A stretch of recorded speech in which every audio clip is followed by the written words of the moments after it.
Hello everyone, it's Bill from CambodiYeah. At the end of a lot of my videos, I will say if there's something that you'd like me to cover, please let me know and I'll do my best. If I don't know, I'll find someone who does. And one of my new subscribers asked if I would do a video about what to pack for Cambodia. I was planning on doing this closer to May, but I figure I may as well do it now since it was requested. And also I figure there's probably people who's going to be leaving before me. It's not all about me, so I hope this helps. This is about what to pack for Cambodia and what not to. The first thing you want to do is check with the airlines that you're going to be flying on and find out their baggage policy. Find out how many bags you can bring, checked luggage and carry-ons, personal items, all of that, the dimensions that they have to be, the weight that is allowed. That way you know what you've got to work with. Do not skip this. Don't just wing it and hope for the best. That will not be smart. Definitely check and find out, so that way you know what to work with. The main rule of thumb is don't pack anything that you can buy in Cambodia. Don't bring a whole bunch of toiletries. Just bring enough for, your journey over there and maybe the next day or so. The rest of it, you can easily get it at markets all over the place. Bedding and towels, you won't need to bring any of that. That's over there. I am bringing a razor that I use, like a trimmer, I should say, to shave my head because it's a nicer one. And so I'm bringing that. If you've got any special brands or things like that, things that you really like, then go ahead and bring them. But just keep in mind, you may not be able to find the same thing in Cambodia.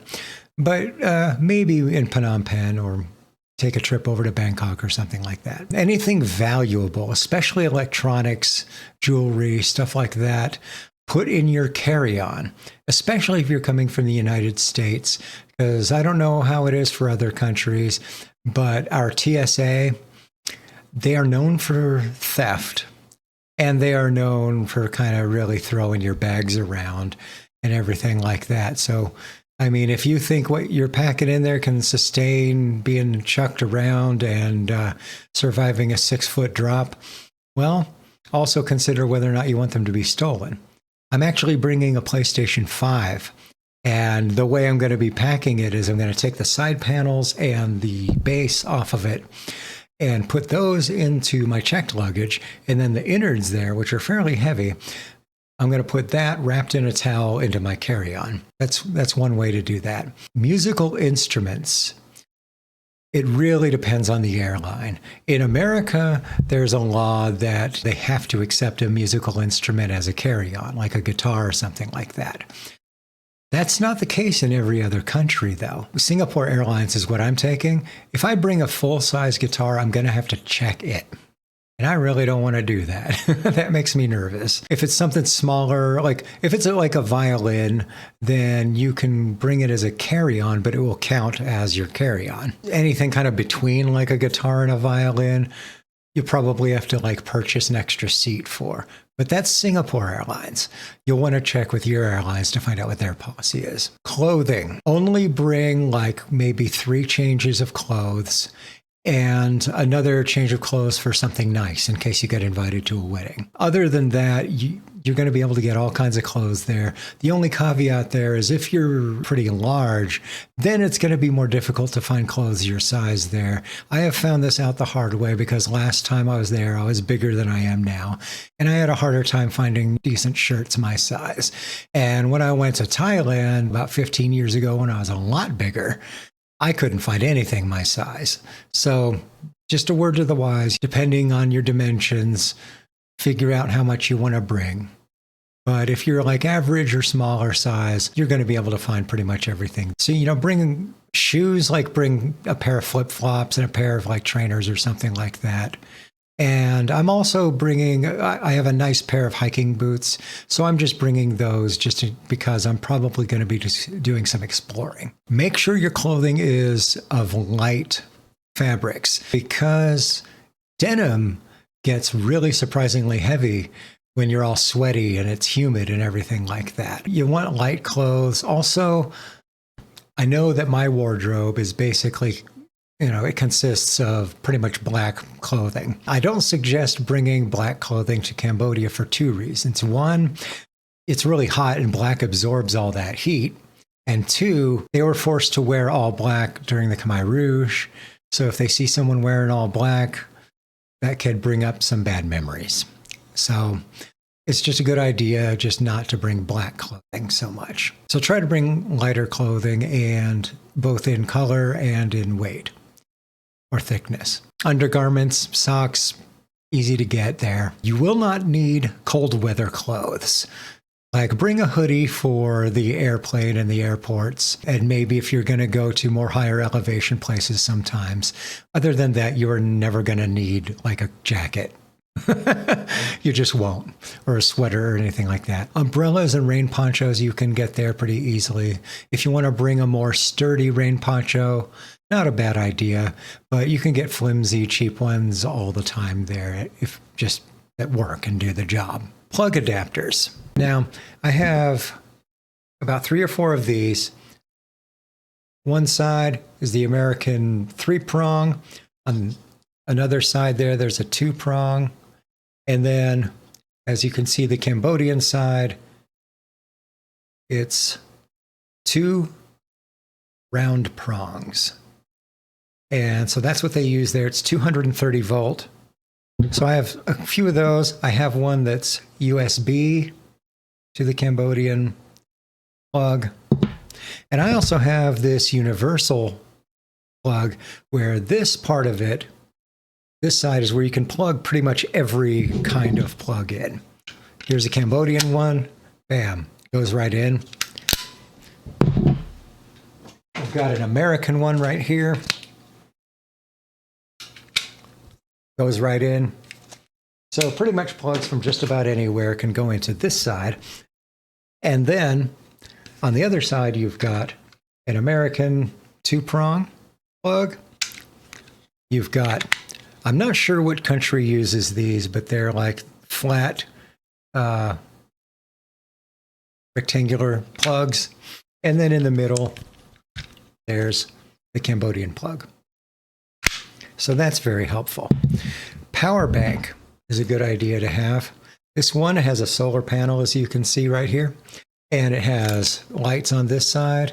It even has a little compass in case you take this out in the wilderness somewhere.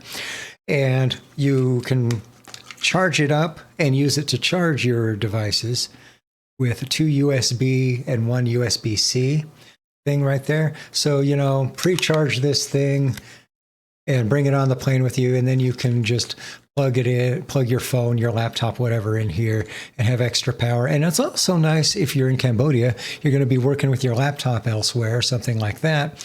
There's a lot of sun in Cambodia, so you hook this up to your laptop and it's charging up while it's charging your device. So that's a nice thing to have. TSA luggage locks, especially if you're coming from the United States, because if they need to check your luggage, that way they can get into it easily. And also, it's just good for anti-theft. Put it on where the zippers meet on all of your luggage. Put one of these on. And also, like with your carry-on, if you have a backpack or something like that, it's good to put the locks on those too, because somebody can't just come and open it, to get through that lock. Another thing here is this is a collapsible water bottle. You open it up and it comes to a full-size water bottle. It's got a flat little bottom there, so it's not rounded. You can set it on a surface and it will stay. And once you get through security, after you get through security, so you don't have to worry about you've got liquids, then fill this up with water, and then you've got water for your flight. And when you're done, you fold it back up. And it's quite compact, easily fits in your carry-on. Another thing, this is a little gimmicky and a little gadgety, but this is a little device called a Music Cozy. It has like a power button and volume buttons and all that. And what it is basically on the sides, there's little flat speakers. And so if you want to rest and you want to listen to like white noise, or you're on your flight, you want to listen to audiobooks or music or whatever, it just connects via Bluetooth to your phone.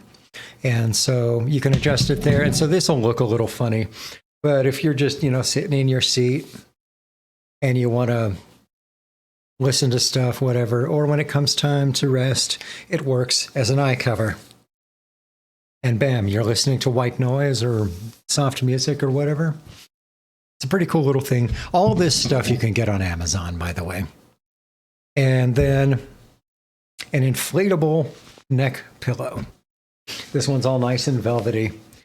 And it's got little nubs for your neck to cradle your head. This inflates in about 2 or 3 breaths.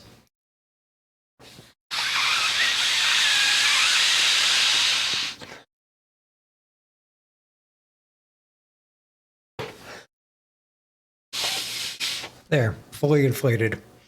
And the nice thing is, look, I'm squeezing it and it's not coming out because this just plugs it right up.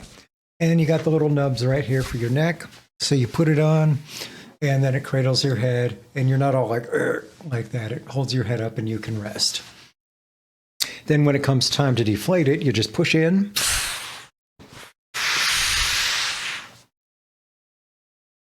And then you go to fold it up. And then roll it up tight. And it goes right back into the little bag.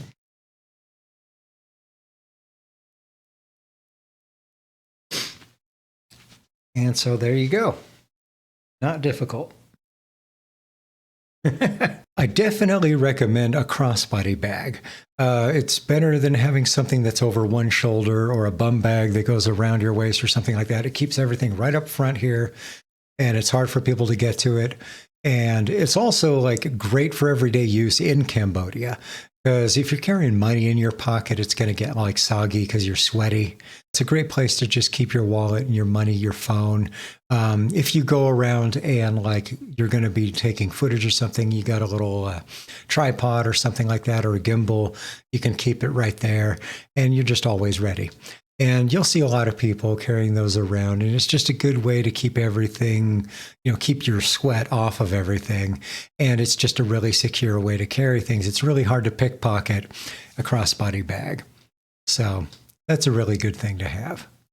And so that's about all I can think of for the moment. If there's anything else you can think of, and of course, there's going to be things that pertain to your personal situation that you'll need to consider bringing. Anything else you'd like me to cover, let me know and I'll do my best. And I would love it if you would like and subscribe. I'd one day like to make content, my own content, be what I use to live on. That would be wonderful. And I'd love your help with that. I'll see you next time. Take care, folks. Bye-bye.